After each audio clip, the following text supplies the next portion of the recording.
Bonjour tout le monde. Aujourd'hui, on va s'attaquer aux affiches des conditions de stationnement et no parking sur vos plateaux en location.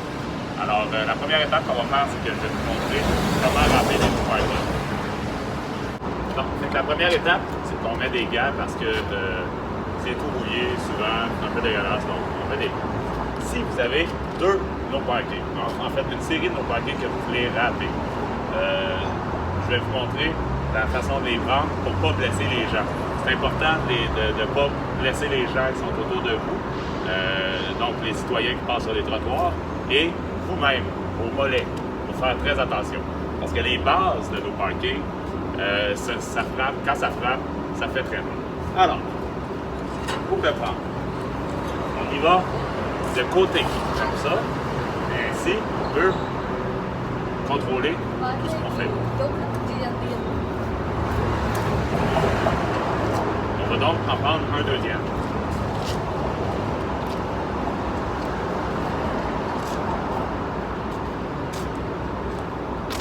J'ai maintenant deux no parking de côté pour que je peux continuer ma route ainsi, les déposer plus loin, mais toujours faire attention pour ne pas accrocher les gens sur le trottoir. C'est dangereux pour eux et pour vos mollets.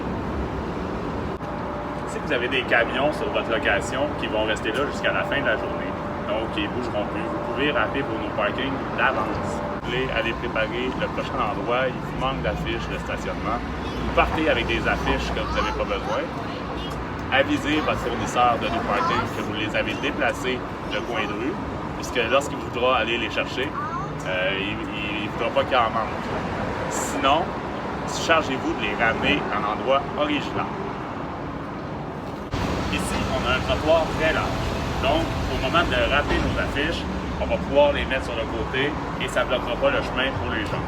Par contre, si vous avez un trottoir qui est moins large, attendez de mettre vos affiches à des obstacles naturels déjà. Donc, près des poteaux de parcomètre, pas près des banques fontaines, mais dans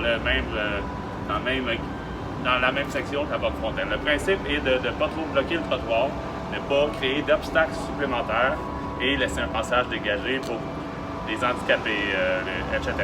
Là, ça m'est arrivé souvent de dire à un assistant de production, OK, on va râper des no parking, et puis ils me les ramènent tous au camion. Non. Le principe est simple, c'est qu'il faut les mettre en tapon de 6, de 8 ou de 10 ensemble dans les différentes sections de coin de rue que vous avez. Vous les aurez. On ne les ramène pas tous au camion, c'est inutile. Le fournisseur, lui, s'occupera d'aller les chercher aux différents endroits et il va les retrouver. Si on veut écrire ou changer, modifier la date ou les heures ou les instructions sur l'affiche de non-stationnement, on utilise des crayons comme ceux-ci.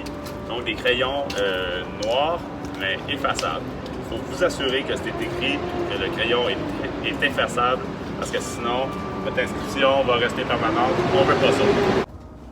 On s'entend également qu'un no parking, c'est utile, c'est pour empêcher les gens de se stationner aux endroits que vous avez réservés. Donc, s'il y a des zones qui sont libres où il n'y a pas de camions, il faut quand même toujours garder un œil sur ces zones-là pour s'assurer qu'aucun citoyen ne va stationner à cet endroit-là. Vous en aurez peut-être besoin plus tard dans votre journée pour mettre des picture cars ou des machines, peu importe les raisons. Quand votre journée est partie ou vous avez le temps de revérifier vos installations, vérifiez est-ce que vos no parking ne soient pas dans les jambes des camions de vos techniciens. Donc, par exemple, celui-ci est devant la porte du camion ici. On ne veut pas ça. On veut que les techniciens aient accès à leur camion tout le temps. Donc, on va le déplacer un petit peu. La majorité du temps, à la fin de votre journée de tournage, vous allez devoir râper tous vos no parking. Par contre, il se peut également que vous ayez certains tronçons de rue où il faudra vous les laisser pour les décors ou les rigueurs qui vont venir défaire des installations par la suite. Renseignez-vous avec votre régisseur à savoir quel tronçon de rue vous devez laisser pour le lendemain. On a pas mal fait le tour pour ce qui est de la question des no parking. Alors, je vais éteindre la génératrice, ça n'a pas de bon sens.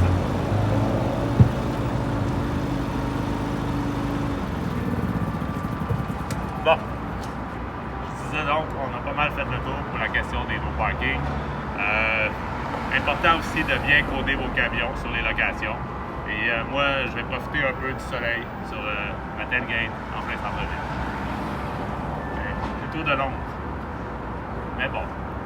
Sur ce, je vous souhaite une bonne journée.